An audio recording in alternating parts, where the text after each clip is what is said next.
Good morning विद्यार्थियों। BA second year political science में विद्यार्थियों का स्वागत है।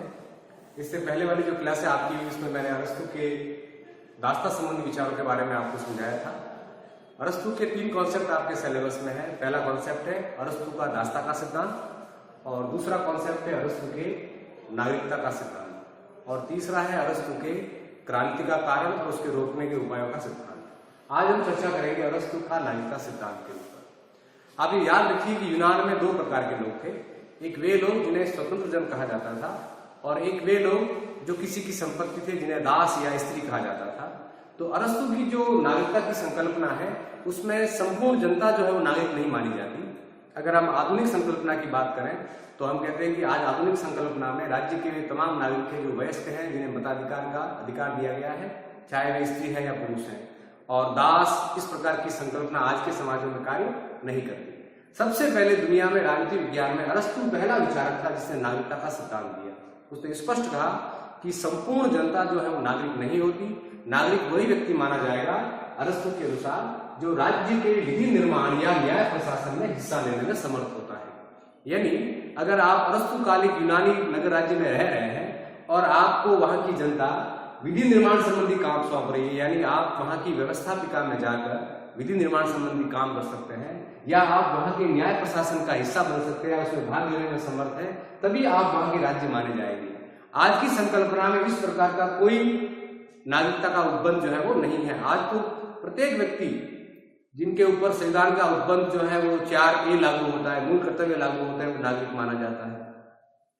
या जो 18 वर्ष का वयस्क व्यक्ति है जो भारत में नागरिक माना जाता है।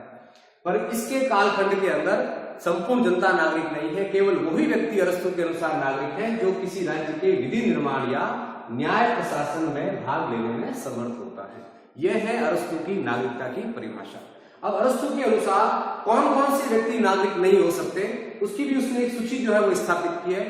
उसने कहा कि निवास के आधार पर आप किसी भी राज्य में नागरिकता का दावा नहीं कर सकते।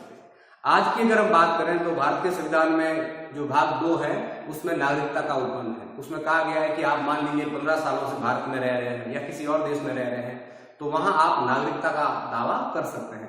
अरस्तु के अनुसार केवल किसी देश में निवास के आधार पर आप वहां के नागरिक नहीं हो सकते।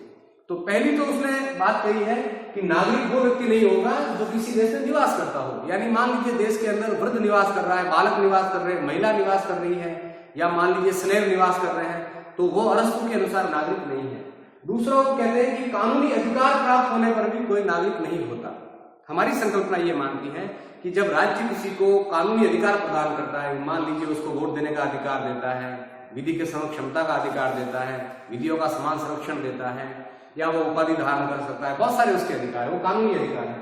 तो अरस्तु ये कहते हैं कि कानूनी अधिकार प्राप्त होने पर किसी व्यक्ति को आप राज्य का नागरिक नहीं मान सकते। यानी कानूनी अधिकार होने पर नागरिकता का दावा किया जाए ये व्यवहारिक नहीं है।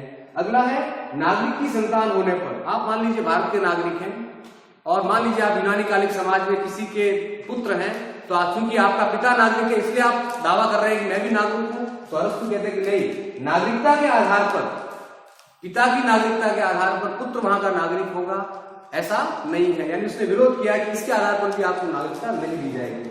दूसरा, कोई बालक है, क्योंकि वो सुकुमार है, उसको विधियों का ज्ञान नहीं है, उसकी कोई कानूनी हैसियत नहीं है, तो बालक और वृद्ध व्यक्ति यूनानी कालिक समाज में नागरिकता से मुक्त कर दिया जाएगा। क्योंकि वृद्ध व्यक्ति जब कोई गलती करता है तो आप उस पर कोई रिस्पॉन्सिबिलिटी तय नहीं कर सकते। कोई बालक कोई गलती करता है तो उस पर आप कोई रिस्पॉन्सिबिलिटी तय नहीं कर सकते। अगर हम भारतीय संविधान के भाग 4 के उपबंध 1 को पढ़ें तो उसमें लिखा हुआ है कि कोई बालक या मान लीजिए कोई वृद्ध असहाय व्यक्ति अगर मान लीजिए फ्लैग को जला भी दे देता है तो मूल कर्तव्य उस पर लागू नहीं होता है, क्योंकि वो नागरिकता के उपबंध में नहीं आते। तो अरस्तु भी यही कह रहे हैं कि मेरी व्यवस्था में नागरिक बालक और वृद्ध व्यक्ति नहीं हो सकता, क्योंकि वो नागरिकता से वंचित किया जा चुका है। अगला वो कहते हैं कि किसी व्यक्ति को राज्य अगर निर्वाचित कर दे, अपने यहाँ से निकाल दे, उसको देश निकाला दे दे, या उसको मताधिकार से वंचित कर दे, तो इसका मतलब वो भी अब नागरिकता की कैटेगरी में नहीं होगा। तो अरस्तु जब जहां नागरिकता की परिभाषा कर रहे हैं वहां वो ये भी कह रहे हैं कि इसमें से कौन कौन से लोग नागरिकता की श्रेणी में नहीं आएंगे। फिर उसने मूल बात वापस वही दोहराई कि उसने कहा कि जो व्यक्ति न्याय प्रशासन में भाग लेता हो, यानी जो देश की जुडिशियल सिस्टम का हिस्सा हो, तथा जो साधारण सभा का सदस्य होने के नाते न्याय प्रशासन में भाग लेता हो, जो मान लीजिए मेंबर ऑफ पार्लियामेंटेरियन बन सके, सीनेटर बन सके और जो विधि निर्माण संबंधी काम कर सके, वही नागरिक माना जाएगा, सामान्य जन नागरिक नहीं माना जाएगा।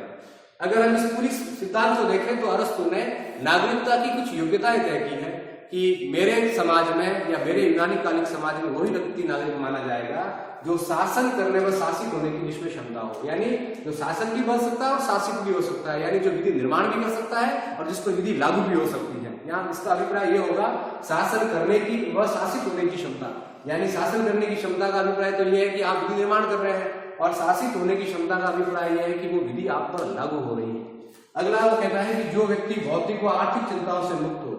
अब देखिए, भौतिक व आर्थिक चिंताओं से वो व्यक्ति मुक्त होगा जो पैसे वाला हो, जो संपत्ति का मालिक हो, जिसके पास बहुत सारे दास हो, जिसके पास सजीव और निजी संपत्ति का भंडार हो।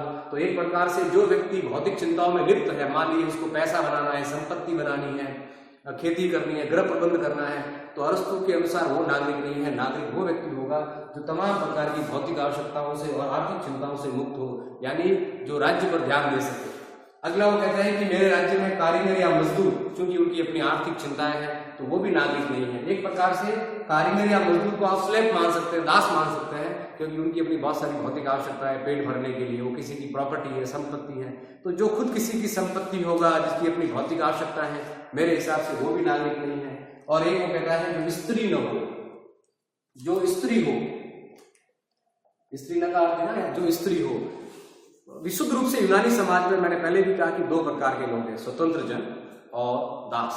अब दास में वो स्त्री को भी शामिल करता है, क्योंकि अरस्तु कहते हैं कि एक मालिक जो है वो गृह प्रबंध करने के लिए दो प्रकार की परिसंपत्तियां अर्जित करता है, एक सजीव और एक निर्जीव। स्त्री और दास मालिक की सजीव संपत्ति का हिस्सा है। चूंकि ये प्रॉपर्टी है, संपत्ति है, इसलिए ये भी जो है वो नागरिक नहीं होंगे। यानी अगर वो स्त्री नहीं है तो वो नागरिक हो सकता है, अगर वो स्त्री है तो वो नागरिक नहीं है। अगला है जो वयस्क हो, जिसकी आयु 18 साल या जो यूनानी समाज तय करता है, तो उस आयु को अगर वो प्राप्त करता है तो अरस्तु के अनुसार वह व्यक्ति नागरिक है। मूल रूप से इस पूरे कॉन्सेप्ट में अरस्तु ये मानता है कि आधुनिक संकल्पनाओं की तरह संपूर्ण समाज में निवास करने वाला व्यक्ति नागरिक नहीं हो सकता। नागरिक के लिए बुनियादी क्वालिफिकेशन यह है कि वह न्याय प्रशासन में भाग ले और वो विधि निर्माण संबंधी कार्य संपन्न करे।